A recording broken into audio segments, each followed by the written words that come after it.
It does seem the Prime Minister has backtracked after promising to give more powers to the ACCC to intervene in supermarket price gouging. What does this mean for consumers? Well, there's not a lot. I mean, unless the Prime Minister wants to adopt a vestige of powers, he's basically saying it's business as usual for the supermarkets. The increase in penalties to $198,000 for infringement notice is the cost of them doing business. They'd pull that out of one of their tills. You need to change the culture and the behaviour in how they deal with farmers and how they deal with consumers, and they've been proven to have done both over.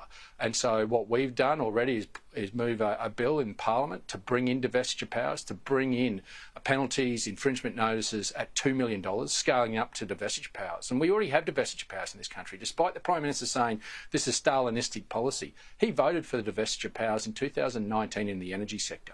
And when there's Australians tonight that won't be able to afford to put dinner on the table, you've got a Prime Minister that was prepared to stand up to the big energy CEOs.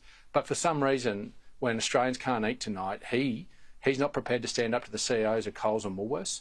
Why wouldn't you do everything in your power? This Prime Minister's out of touch, and unfortunately Australians are paying the price for it. And in a country as rich as ours, when you can't afford to have dinner tonight, some Australians, that is an indictment on a government. Okay, and just finally, while we have you, the Financial Review reporting that the ALP has recruited an advertising agency to help fend off the Greens at this federal election. What do you make of this? Yeah, well, look, the Greens aren't just a risk to Labor, they're a risk to the entire nation. You've got a leader of the Greens that won't stand in front of the Australian flag, that in fact is advertising now, the Greens, about disrupting our celebration of Australia Day with rallies for Invasion Day and all sorts of things. They've whipped up and politicised the conflict in the Middle East, and they've been prepared to back the CFMEU.